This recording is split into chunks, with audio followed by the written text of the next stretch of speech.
Lot-et-Garonne, cette fois c'est la coordination rurale qui est mobilisée depuis l'aube.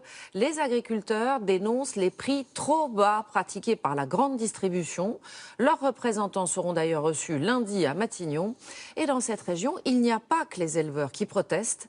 Les céréaliers et les maraîchers sont aussi à bout de souffle. Reportage sur place, Francis Mazoyer, Philippe Dumail. De nombreux tracteurs sont sortis de leurs champs ce matin pour bloquer deux grandes surfaces de Marmande. Autour du brasier de la colère, environ 70 agriculteurs. Parmi les manifestants, ce producteur de lait n'en peut plus. Il n'arrive pas à se dégager un salaire. Et c'est plus vivable, quoi. Moi, je vis sur le salaire de ma femme. Mon fils vit chez ma mère, sur la retraite à ma mère. Aujourd'hui, on nous a fait signer des contrats, on a récupéré nos quotas. Il n'y a plus de gestion des volumes, il n'y a plus rien, et voilà où on en est, quoi. La grande distribution dans la ligne de mire des agriculteurs. Selon ce maraîcher producteur de fraises et de salades, les grandes enseignes favorisent une concurrence étrangère à bas prix.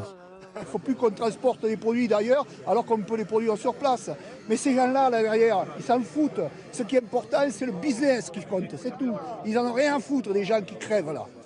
Une situation intenable pour ce jeune céréalier de 35 ans dont le revenu n'excède pas les 400 € par mois. Et les cours ne sont pas bons. On est dans des cours mondiaux, les cours sont très bas, on n'est pas au coût de revient. Ça ne peut pas marcher. Tout à l'heure, j'ai discuté avec un collègue, et voilà, sa femme elle en a eu marre d'être avec un agriculteur parce que c'est des heures à gogo pour être rémunéré, rien du tout. Et bien elle s'est barrée, elle est partie. Autre problème de taille pour ces manifestants, l'excès de normes et contraintes administratives. À la retraite depuis 5 ans, ce producteur de maïs et de blé continue d'aider ses 2 enfants dans l'exploitation familiale. Ils ne peuvent pas tout faire, ils ne peuvent pas être dans les champs, sur les tracteurs, au bureau, répondre à toutes les contraintes qu'on leur impose. Moi, je les aide surtout au niveau administratif, juridique, fiscal, social, etc. Ces agriculteurs du Lot-et-Garonne prévoient de nouvelles actions dans l'après-midi.